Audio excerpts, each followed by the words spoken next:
A lot of us seem to conflate an overwhelming to-do list with progress, or what we think will make us progress, thinking if we do the most work, we'll get to our goalposts faster. But what if we're not achieving our goals because we're doing too little, but we're actually doing way, way too much? Maybe this will resonate with at least one person that watches this video, but I can tend to be overly confident in my ability to do it all, especially in a single day. And unfortunately, that's what does me in. I may begin my day with confidence, inching towards my goals, but in reality, ending up bouncing back and forth from task to task, not really achieving any sort of meaningful, deep work. I found a wonderful concept of this feeling illustrated, ironically, while procrastinating and just wasting time on my phone. And it's all based on one belief, that what you don't do is just important as what you do. It's called the signal-to-noise ratio. There's a pretty viral clip of Kevin O'Leary talking about Steve Jobs' ability to be productive. The concept that he understood, that very few people focused on back then in the early 90s, of signal-to-noise ratio. His vision of signal was the top 3 to 5 things you have to get done in the next 18 hours. You're going to get those 3 things, or those 5 things done that you have deemed critical for your mission. Anything that stops you from doing that is the noise. For Steve Jobs, 80 signal,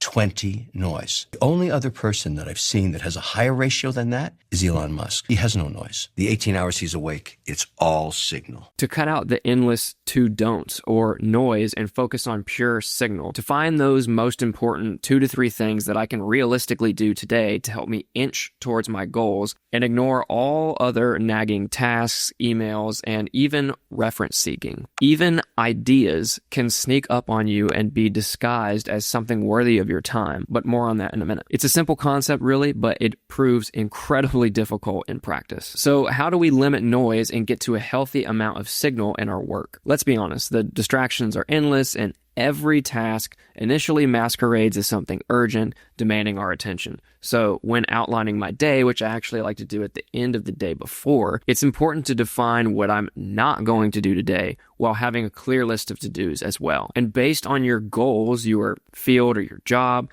your list of to-dos is going to look probably a lot different than mine. You may have 20 micro tasks in a day, or you may have 3 large tasks. The point is that you have a clear idea of what will bring you closer to your goal, as well as what would pull you away from that. If it helps you, I don't do this, but if it helps you, you can physically write out your list of noises, those things that tend to pull you away from deep work. I personally use Notion to keep track of my tasks for the day, which has been extremely helpful. If it's not on the list, I don't do it. I organize all my scripts. I have a quick action for adding ideas to the back burner list so they're filed away. I won't forget them, but they don't distract me from the current task at hand. And you have got to limit your screen time. Maybe turn the phone or laptop in grayscale mode and get the devices on do not disturb. Get your important contacts and your favorites so that they can call and get through to you. But if you want to get serious about being more productive and, like I said, inching towards your goals, it quite honestly needs to be more difficult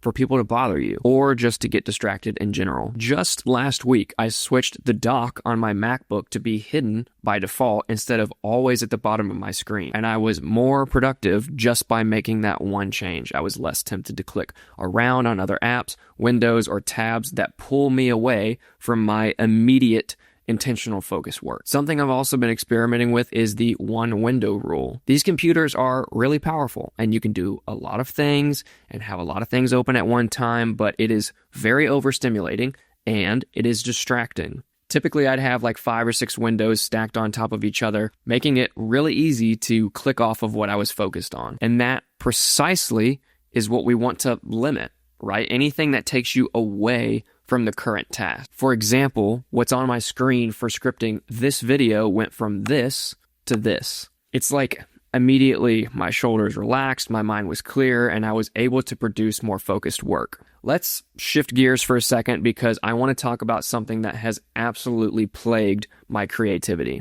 I loved this piece of content I saw the other day that said, all the time that you spend consuming could be spent creating.